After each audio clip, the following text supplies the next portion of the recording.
Quem é que está fazendo o propósito de ler a Bíblia em um ano? Tem gente ainda que está de pé. Esse ano, então, foi escolhido para ler a Bíblia em uma forma cronológica, né, onde se lê partes de livros diferentes e vai se entendendo o contexto histórico da palavra. Mas também eu aconselho vocês a um outro momento, no ano que vem, né, ler ela também de Gênesis a Apocalipse, também para ter um novo entendimento, porque a gente precisa estar em contato diário com a palavra de Deus. Então, a gente vai ler esse livro, é um livro muito extenso, e quando a gente chega no final do ano, a gente já não consegue lembrar muito do que leu lá no início, né?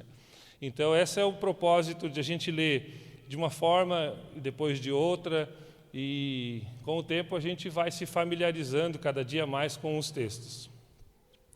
Eu estava um dia escutando o pastor Hernandes Dias Lopes, e ele disse algo que mudou a minha forma de ler a Bíblia. O pastor Hernandes Dias Lopes, então, fala em um dos seus comentários, dizendo assim: viva dentro de cada livro da Bíblia um período de tempo. Leia, releia, tente entender em que tempo isso aconteceu, em que pessoas que estavam vivendo aquele contexto, os povos vizinhos, o que acontecia daquele período, né? E assim tu vai conseguir assimilar melhor o que o texto quer dizer, para quem era, né, o contexto daquela história. Então, eu escolhi ler a Bíblia dessa forma diferente. Vai demorar bem mais de um ano e a gente fica períodos assim, meses, às vezes, em cima de um único livro, lendo, relendo, volta, vai e volta. Até que um dia, então, eu estava lendo a Bíblia e estava na carta de Reis, e chegando já quase no finalzinho de Reis, no capítulo 23, o Espírito Santo me tocou naquela mensagem ali, e eu tive que ler o livro todo de novo, porque surgiu algo que me chamou assim: como pode alguém fazer o que esse Josias fez? E aí eu quis entender a história e voltei à história desde o começo. Então, a gente fui lendo, até que quando eu cheguei no capítulo 22 da revisão e vendo o relato da história, do início da história do rei Josias, ele me saltou aos olhos uma frase, que seria então o tema da nossa mensagem de hoje: encontrei o livro da lei no templo do Senhor. E eu lhe pergunto, você já encontrou o livro? Então eu te convido a lermos junto, vamos ler o capítulo inteiro da carta de 2 Reis 22. É um texto meio longo, já vale pela pregação, mas a gente vai trabalhar um pouquinho em cima da carta inteira, porque ela vai nos abrindo o entendimento de muitas coisas. Então, 2 Reis, capítulo 22.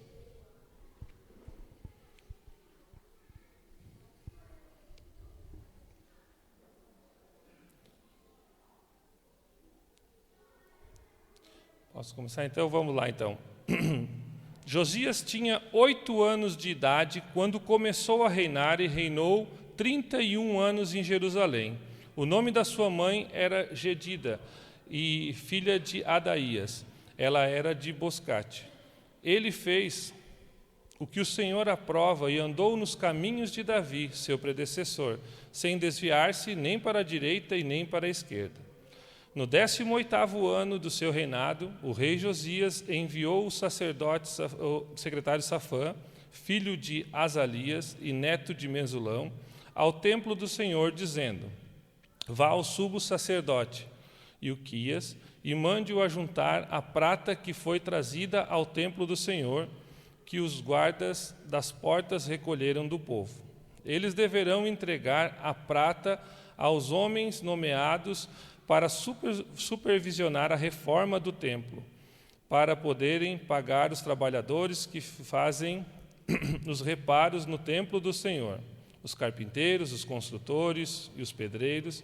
Além disso, comprarão madeira e pedras lavradas para os reparos no templo. Mas eles não precisarão prestar conta da prata que lhe foi confiada, pois estão agindo com honestidade. Então o sumo sacerdote Ilquias disse ao secretário Safã: encontrei o livro da lei no templo do Senhor. E ele entregou a Safã, que o leu.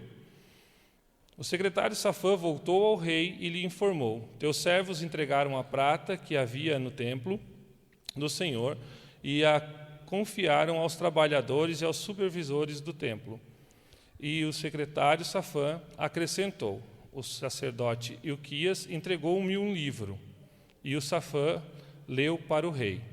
Assim que o rei ouviu a palavra do livro da lei, rasgou as suas vestes e deu esta ordem ao secretário Ilquias, a Aicã, filho de Safã, e Aquibor, filho de Micaías, e ao secretário Safã e ao auxiliar real Asaías: vão consultar o Senhor por mim, pelo povo e por toda Judá, acerca do que está escrito neste livro que foi encontrado. A ira do Senhor contra nós deve ser grande, pois nossos antepassados não obedeceram às palavras deste livro, nem agiram de acordo com tudo o que nele está escrito ao seu respeito. O secretário Ilquias, Aicã, Aquibor, Safã e Asaías foram falar com a profetisa Ulda, mulher de Salum, filha de Tiquivá, e neto de Harás, responsável pelo guarda-roupa do templo. Ela morava no bairro da Nova Jerusalém. Eles lhes disseram: assim diz o Senhor, o Deus de Israel: digam ao homem que os enviou a mim, assim diz o Senhor: eu vou trazer desgraça sobre este lugar e sobre os seus habitantes. Tudo o que está escrito no livro que o rei de Judá leu, porque me abandonaram e queimaram incenso a outros deuses, provocando-me a ira por meio de todos os ídolos que as mãos deles têm feito. Minha ira arderá contra este lugar e não será apagada. Digam ao rei de Judá que os envie para consultar o Senhor. Assim Assim diz o Senhor, o Deus de Israel, acerca da palavra que você ouviu: já que o seu coração se abriu e você se humilhou diante do Senhor ao ouvir o que falei contra este lugar e contra os seus habitantes, que seriam arrasados e amaldiçoados, e porque você rasgou as suas vestes e chorou na minha presença, eu o ouvi, declara o Senhor. Portanto, eu reunirei aos seus antepassados, e você será sepultado em paz. Seus olhos não verão toda a desgraça que eu vou trazer sobre este lugar. Eles levaram a resposta ao rei. Aqui é importante a gente lembrar do contexto histórico, né, que tem por trás ali, desde da morte de Salomão. Então, teve a divisão dos reinos, né, do norte e dos reinos do sul, onde no reino do norte teve 19 reis, e todos os reis fizeram o que o Senhor reprova. Às vezes a gente não consegue acompanhar porque ele mostra misturados os textos ali nos reis, né? Mas se tu for olhar um por um, todos os do reino do norte fizeram o que o Senhor reprova.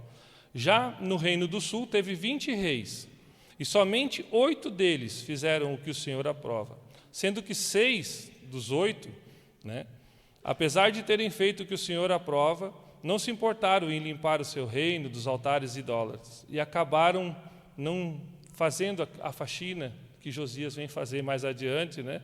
E em um determinado período de tempo eles caem. Então, somente o bisavô de Josias, Ezequias, é que faz a limpeza total do reino. Ele vai lá e faz uma faxina mesmo, né? Tirando todos os altares idólatras, os postes ídolos, né? Ele purifica o templo, e eles já estavam há muito tempo sem celebrar a Páscoa. E daí, neste período, eles voltam, então, a celebrar a Páscoa do Senhor, no período, então, do bisavô, né, de Josias. Aí vem Manassés, que é o reino mais longo, né? Esse, então, seria o avô de Josias, filho de Ezequias, e ele também tem o reinado mais longo de todos, 55 anos.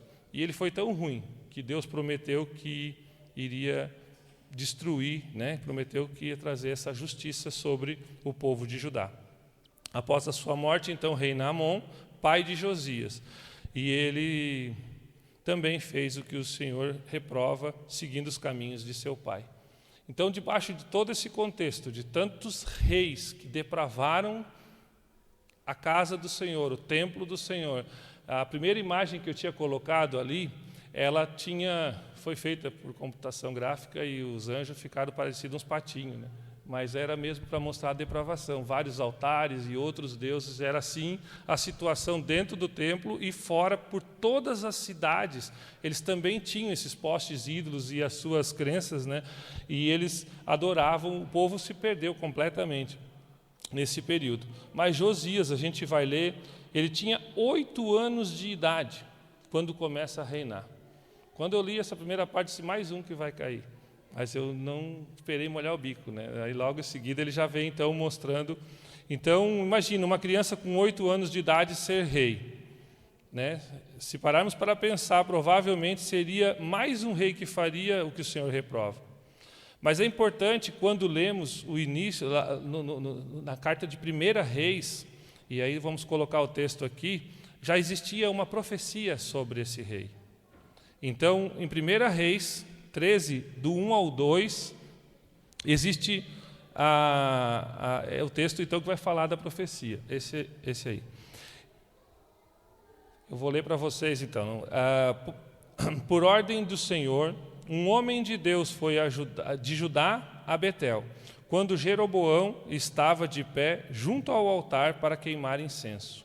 Ele clamou contra o altar, segundo a ordem do Senhor. Ó altar, assim diz o Senhor, um filho nascerá na família de Davi e se chamará Josias. Sobre você ele sacrificará o sacerdote dos altares idólatras, que agora queimam incenso aqui, e ossos humanos serão queimados sobre você. Isso demora bastante tempo para acontecer, mas acontece. Deus cumpre as suas promessas. Então Josias vem, e depois eu aconselho vocês a lerem toda a história, porque ela continua no capítulo 23, e também 2 Crônicas 34 e 35, conta a mesma história com mais detalhes. E ele faz uma faxina mesmo, e ele pega os sacerdotes, que eram esses sacerdotes dos deuses, dos outros deuses, e queima mesmo os ossos e espalha por toda a terra, pela terra de Jeroboão. E ele faz então e cumpre o que estava prometido sobre ele. Então ele fez o que o Senhor aprova e andou nos caminhos de Davi. Nós vemos o cuidado que o autor tem, através da inspiração do Espírito Santo, né, de mostrar quando o rei faz o que Deus aprova, ele volta para Davi. Ele volta, ele diz, né, para o seu predecessor, mas não foi, Davi foi muito antes, né? Aqui nós estamos falando de um período de quase 400 anos, 300 e poucos anos. E, então ele volta para aquele que é o que Deus coloca como exemplo. Então ele fala assim, né, ele aprovado como Davi, seu predecessor, né, como uma referência de quem andou nos caminhos. Sem se desviar, ele foi um rei reto aos olhos do Senhor. Mas mesmo no final da vida de Josias, ele tenha tomado uma decisão de fazer algo sem consultar a Deus, né? Ele vai para uma batalha sem consultar a Deus. E mesmo isso, ele não acredita como algo errado. E aí eu lhe pergunto, né, por que será que Davi, com as suas falhas, e Josias também tendo falhado em alguns momentos, ele não considera como falha? É porque ele tinha temor ao Senhor. Quando ele se depara com a palavra de Deus, ele se arrepende e se coloca em arrependimento aos seus pecados, né? Se coloca diante de Deus e se volta o seu coração a Deus, se arrependendo do que errou e buscando o Senhor novamente e fazer e andar nos caminhos do Senhor. Essa era a grande diferença, né, do rei Josias. E no versículo 3, então, nós temos, no 18º ano do seu reinado, ele dá um pulo muito grande, né? Ele sai dos 8 anos de idade, começa a história de Josias e pula direto lá para o seu 18º ano. Mas é importante que a gente olhe o texto, porque em 2 Crônicas 34 nós temos o mesmo relato com mais detalhes. Ou seja, no 8º ano de seu reinado, ele cita lá que Josias já tinha então 16 anos e ele começa a buscar o Deus de Davi. Eles contam para ele, muito provavelmente, 8 anos, o que ele entendia. Então ele começa a buscar o Deus de Davi. E no 12º ano do seu reinado, ele já começa então a fazer uma reforma no templo do Senhor. Ele já quer seguir aqueles passos. Então, muitas coisas acontecem nesses períodos em que a Bíblia dá esse salto grande, e os outros reis, nesses períodos, eles caíam na idolatria, porque a Bíblia era uma coisa que não é que nem hoje, que nós temos todos acesso no celular, em papel. Tinha no templo e o rei tinha uma cópia da Bíblia, né? Tinha muito poucos os impressos.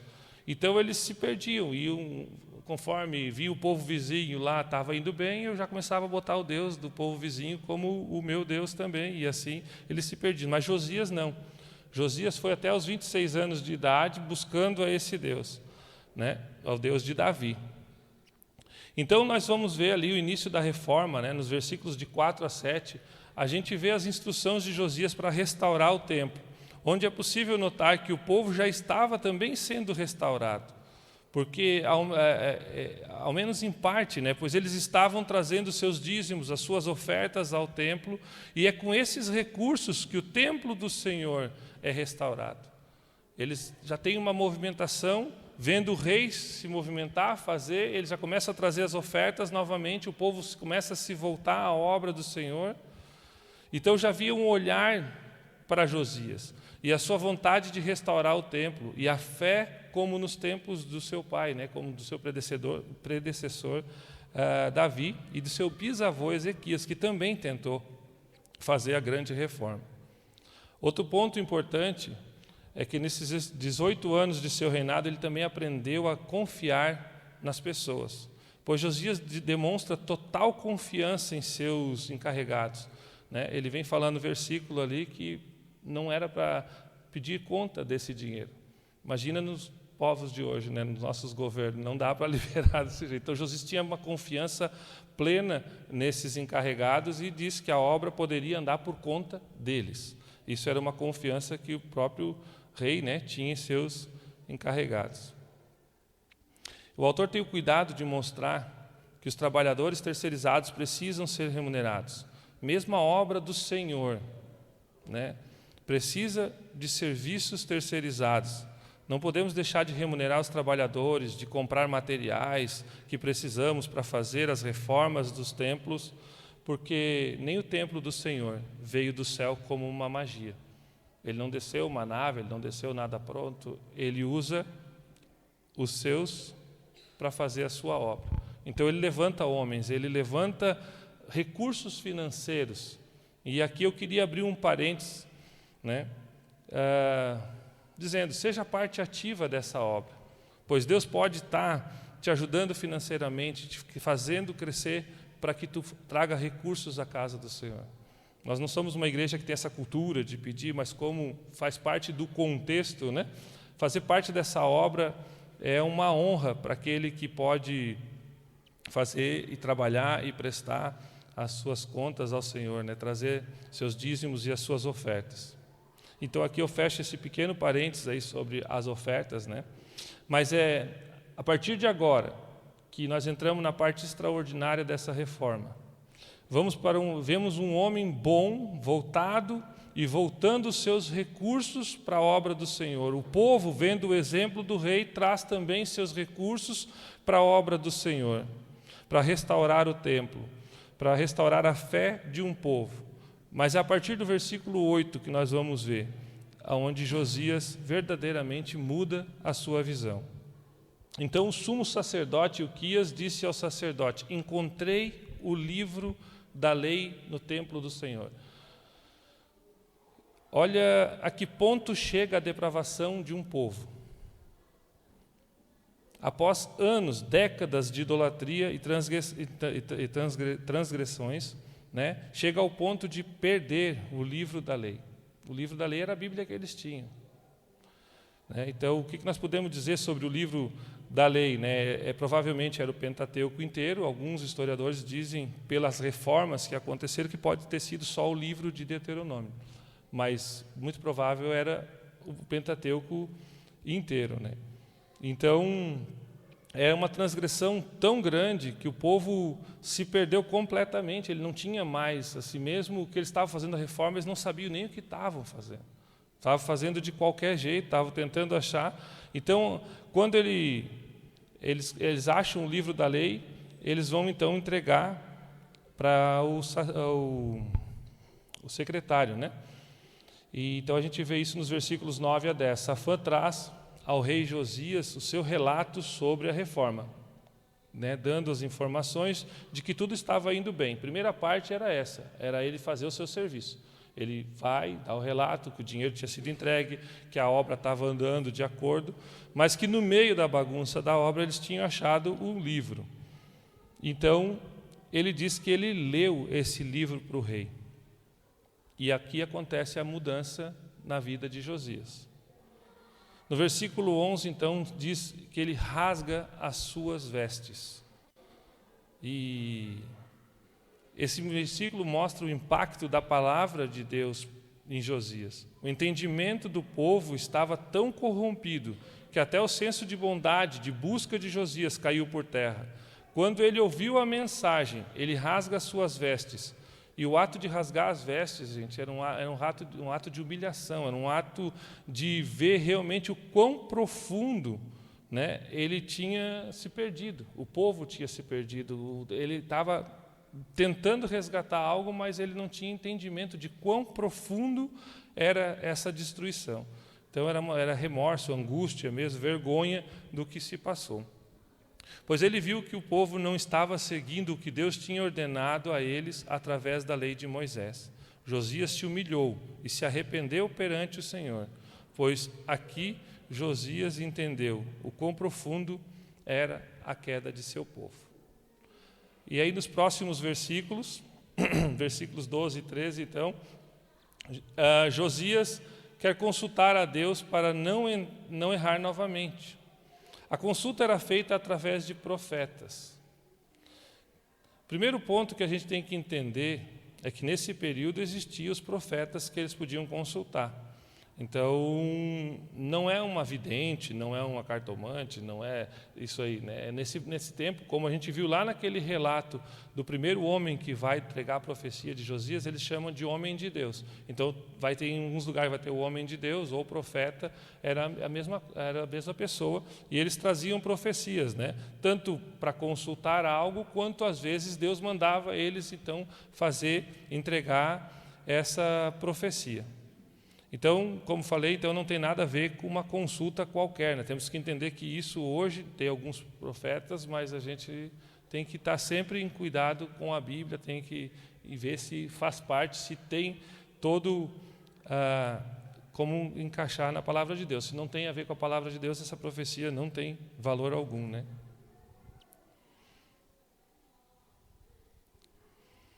Então, a gente vê que no período anterior ali, os profetas estavam muito ativos, A gente viu os profetas avisando sobre os seus pecados, mas os reis, por arrogância, de não querer ouvir, de não dar ouvido à palavra de Deus, esqueciam de consultar também, porque achavam pela sua soberba de ser o rei, o todo-poderoso daquela região. Eles então se corromperam e se deixaram levar por as suas próprias vontades. E as ordens de Deus enviadas por meio desses profetas, então foi totalmente perdido, foi totalmente depravado, e o povo chegou a essa circunstância onde eles nem mais tinham o livro da lei. Mas no versículo 14 a gente vê então os encarregados do rei indo consultar com a profetisa Hulda, ela era uma serva de Deus, como fala, e ela confirma o conteúdo do livro da lei. Então, nós vemos aqui dos versículos 15 e 17, vemos que Deus tem um tempo pré-definido para suportar a sua ira, mas não mas no tempo devido, Ele não vai deixar impune o pecado. Podemos ver na história dos reis de Judá e Israel que Ele teve séculos de paciência. Mas mesmo Deus sabendo que Josias viria, que tentaria restaurar o povo, chegando ao ponto de avisá-los por meio de profecias, sobre a vinda de Josias. Mas logo após a morte de Josias, os próximos reis voltaram a fazer o que Deus reprova. E a justiça de Deus se cumpre logo em seguida. Não ficaram impunes, como foi dito ali. Mas a gente vê nos versículos 18 e 19, o quão diferente foi com Josias. Josias, ele primeiro tenta buscar a Deus da sua forma. Ele foi um homem bom, foi provavelmente aconselhado por pessoas boas, e tentando voltar os seus recursos e tudo, mas é na hora que ele é confrontado pela palavra de Deus, é que Josias realmente muda, Então, Deus vê que o coração dele se abriu, e que ele, ao receber a palavra de Deus, reconheceu o seu pecado e se humilhou perante o Senhor. Podemos notar que, desde o início da sua história, ele, sendo um homem bom, muito provavelmente por influência da mãe ou daqueles servos de Deus que andavam ao seu redor, Mas ser bom não basta. Precisamos ter esse contato verdadeiro com Jesus. Precisamos reconhecer que, mesmo sendo pessoas boas aos olhos da sociedade, precisamos ter um contato com a palavra de Deus. É um encontro que só o Espírito Santo pode nos dar através do conhecimento verdadeiro de sua palavra. Se a gente não tem esse encontro, mesmo lendo e não for tocado pelo Espírito Santo, a gente não consegue compreender com tão profundidade esta palavra que muda a nossa vida. Então não precisamos mais de profecias, pois temos o cano completo da Bíblia, Ela está fechada. E aqui então nós temos a palavra de Deus, impressa nos nossos celulares à nossa disposição. E é por fé que cremos que ela é a verdade. É o Espírito Santo que nos mostra que ela é a verdade. Por isso, não viva debaixo de palavras de pastores influentes A ou de influências cristão B. Faça como Josias, consulte, conheça a palavra, para que não caia em falácias do mundo.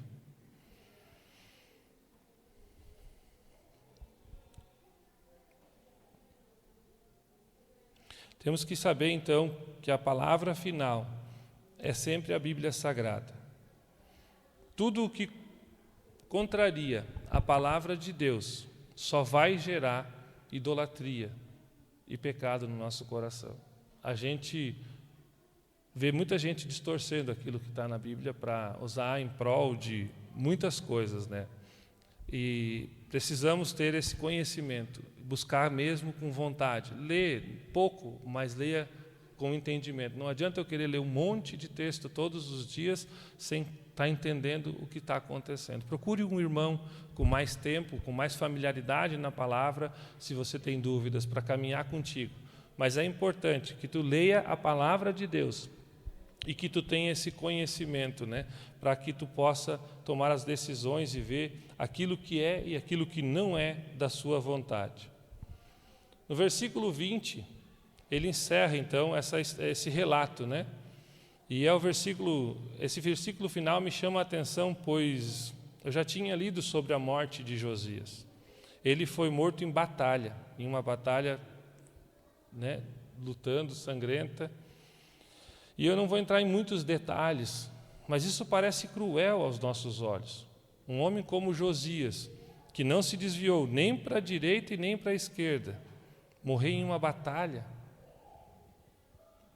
Aos nossos olhos parece crueldade de Deus permitir que a pessoa morra desse jeito. Mas mesmo após então ele ter buscado o Senhor, ele ainda morre no meio dessa batalha. Então o que podemos tirar de ensino com isso? É que não importa a forma com que vamos morrer. O que realmente importa é com quem eu vou estar após a minha morte. Buscar em primeiro lugar o reino de Deus, não a glória dos homens. Não importa se vou morrer de uma forma natural aos 99 anos, ou em um acidente trágico em meio à minha vida. Só o que realmente importa é eu ter ouvido a palavra de Deus e ter sido iluminado pelo Espírito Santo. Reconhecer Jesus como meu único e suficiente Salvador. A gente, olhando para esse texto que fala da morte dele, acha que dó, né? Ele foi para essa guerra sem consultar a Deus. E ele morre. Mas Deus disse que essa seria a bênção dele. Ele seria reunido aos seus antepassados e não veria a desgraça que cairia sobre esse povo. E foi isso que Deus fez. Morrer em batalha naquele tempo era uma honra. E ele foi honrado. E o mais importante foi que ele foi morto e está junto ao Pai. Não adiantava ele ter vivido muitos e muitos anos como outros reis e o final ele não ter conhecido verdadeiramente o seu Criador. Então essa é a grande... Quando a gente lê, às vezes fica machucado porque as coisas não acontecem como a gente gostaria que fosse. E muitas vezes eu já vi coisas cruéis sendo falado por cristãos que diz assim, porque aquela pessoa morreu porque não era de Deus, ou porque aquela pessoa não acontece. Gente, só Deus sabe. A gente não tem esse direito de falar se é ou não é.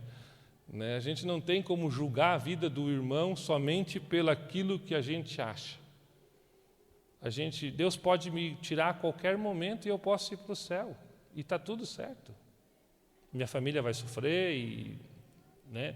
Mas por falta, às vezes, de entendimento. Quando a gente tiver entendimento que realmente a gente conhece a Deus, conhece a Jesus, a nossa morte é só simplesmente uma passagem. Eu tenho que ter fé nesse Deus dessa maneira, ao ponto de saber que se eu vou morrer num acidente de carro, ou se eu vou morrer aos 99 anos, velhinho, do lado da minha esposa, tudo é para a glória de Deus. Já indo então para a parte final aqui, quero revisar 3 tópicos. Esse texto é riquíssimo e podemos tirar muitas mensagens a partir dele. Mas quero ressaltar então esses 3 pontos. E o primeiro dele é: conhecer a palavra de Deus em partes não foi suficiente para Josias. Aqui talvez eu não me expliquei bem, mas é que Josias ouviu falar. As pessoas disseram para ele que existia um Deus de Davi, que fez maravilhas, mas ele já estava ficando apaixonado por esse Deus por alguns relatos. Mas quando ele é confrontado pela palavra, é que ele rasga as suas vestes. Conhecer em parte não é suficiente. É esse sentido.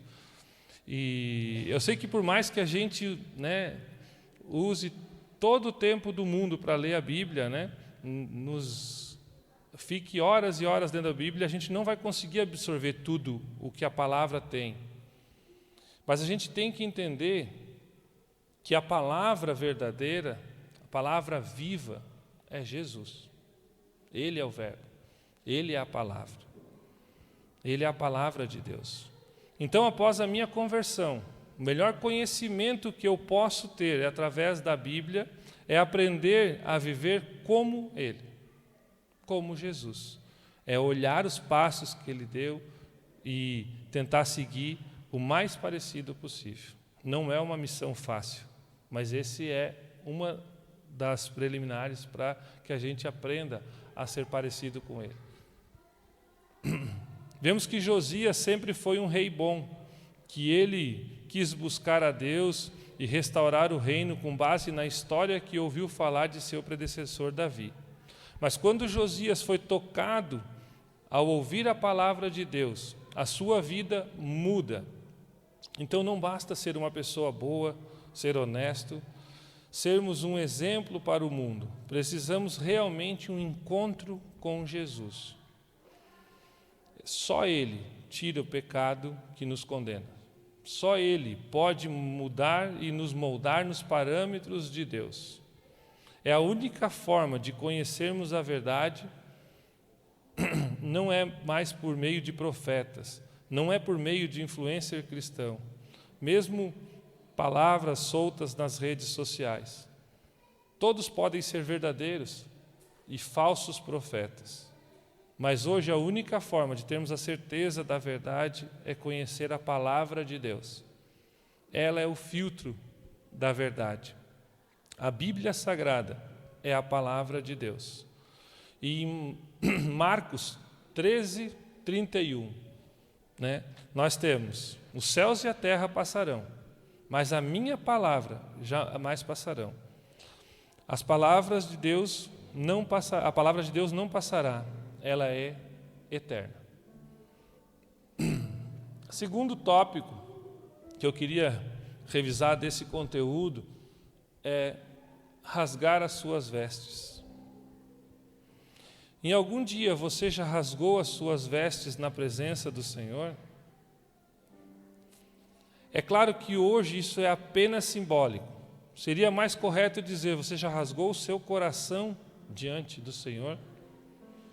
Você já foi confrontado pela palavra de Deus através de uma pregação bíblica, através de uma leitura bíblica, ou em um de seus devocionais, até mesmo no meio de um louvor, Você já foi tocado profundamente? Você já abriu seu coração? Você já rasgou as suas vestes diante desse Deus? Lembre-se que primeiro Josias ouviu a palavra de Deus, foi tocado profundamente pelo Espírito Santo, e aí sim ele rasgou as suas vestes e se humilhou diante do Senhor. Mesmo depois desse acontecimento extraordinário, ele foi consultar a profetisa. Precisamos compreender que não tem problema a gente ter dúvida. É muito importante que você vá à fonte, à palavra de Deus, para ver se isso que tocou o seu coração foi só um momento de emoção, e nós não podemos e não devemos viver de emoção em emoção, como o povo que padeceu a ira de Deus. Eles viram Josias, e eles continuaram e logo caíram de novo.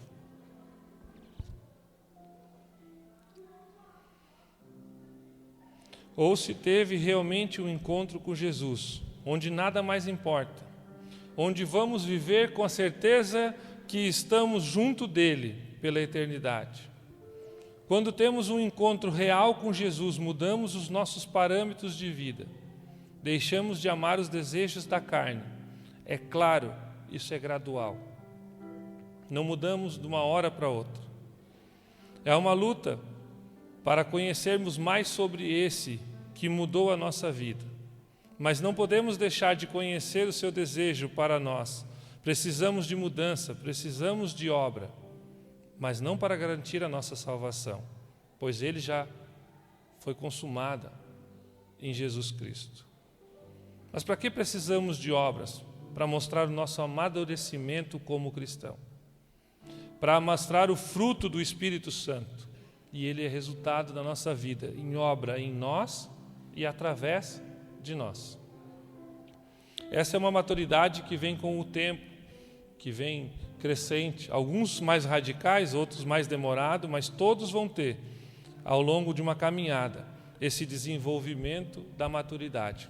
E quem não tem é porque realmente ainda não teve um encontro com a palavra de Deus.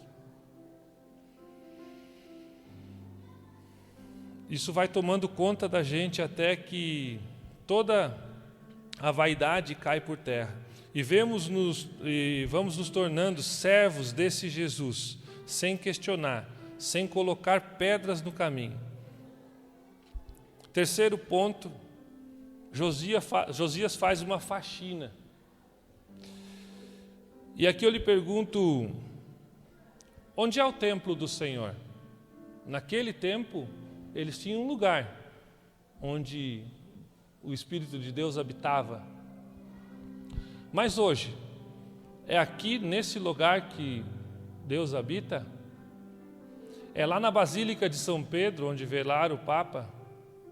Ou é lá no Domo da Rocha, onde tem aquela cúpula de ouro, onde foi feito a tentativa de sacrifício de Isaac? Não. O templo do Espírito Santo é dentro de cada um de nós.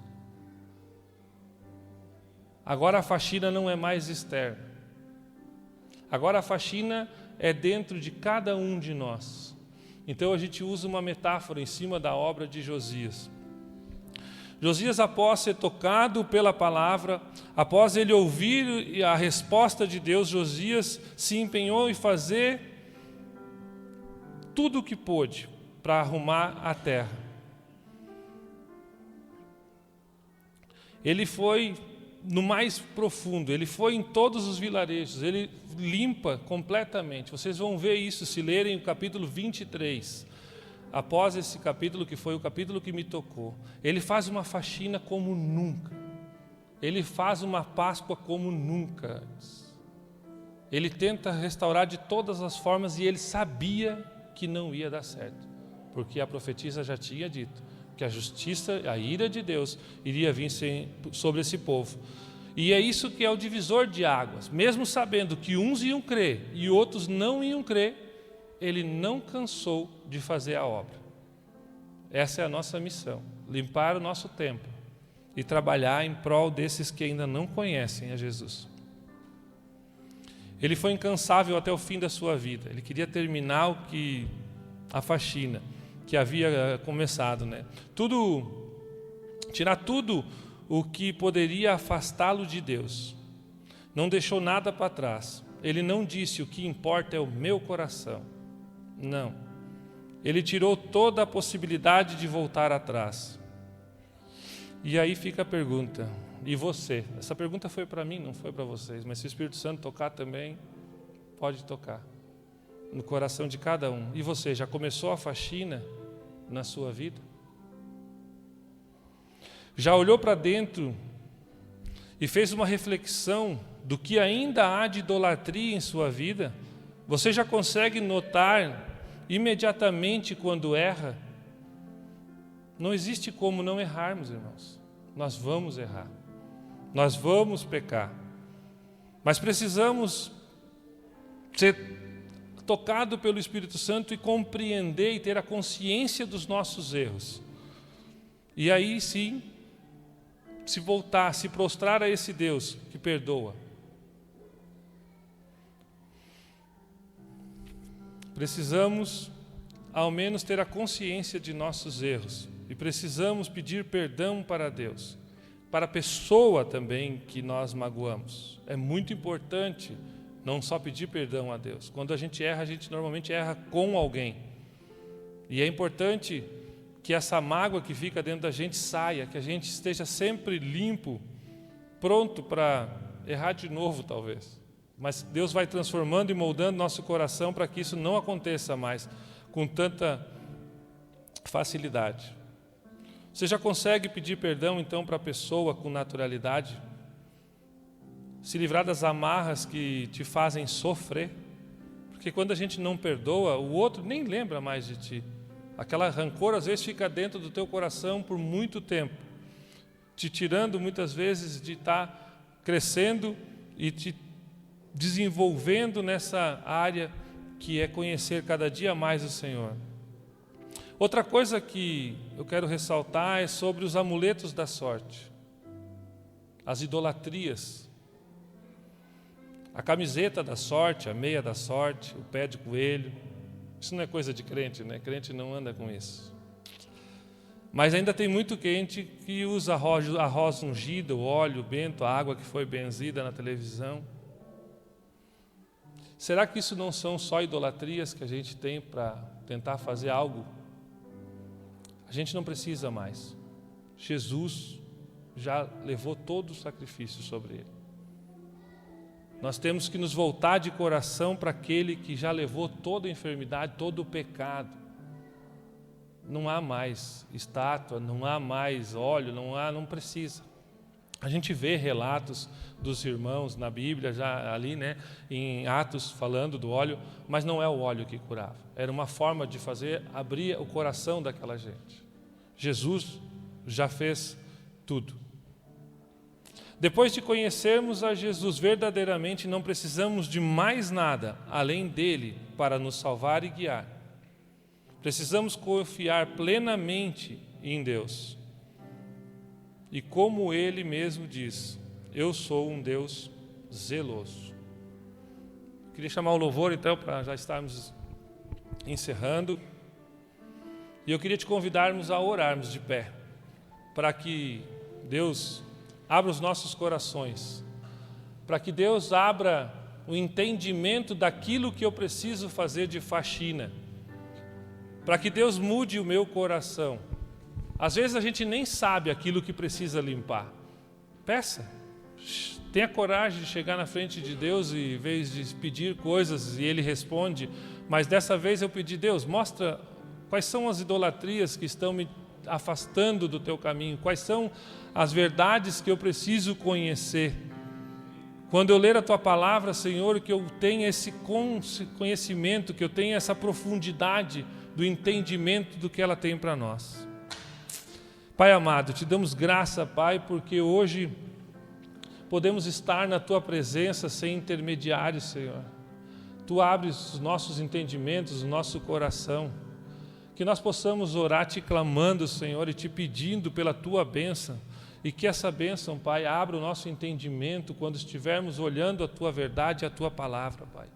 Que não possamos ser enganados através de falsos profetas, mas que tenhamos o conhecimento suficiente para discernir aquilo que é certo e aquilo que é errado dentro da Tua palavra. Eu te agradeço, Senhor, porque podemos hoje viver abertamente num país onde nós podemos estar aqui ministrando a Tua palavra e ouvindo da Tua palavra e trabalhando durante a semana nos GCs e conhecendo cada dia mais de Ti. Mas te pedimos, Pai, por aqueles que dão a sua vida em missões para levar a palavra aos lugares mais difíceis do planeta, onde nem possível levar e pregar a Tua palavra, Senhor. Abra as portas para que esses missionários possam também levar a palavra a todos os confins da terra, como diz em Tua palavra. Eu te agradeço, Senhor, porque hoje podemos Te conhecer. E te peço, Pai, que cada um de nós possamos Te buscar essa semana, lermos a Tua palavra e que Tu abra o Teu entendimento aos olhos de cada irmão. Sou grato a Ti, Senhor. Em nome de Jesus. Amém.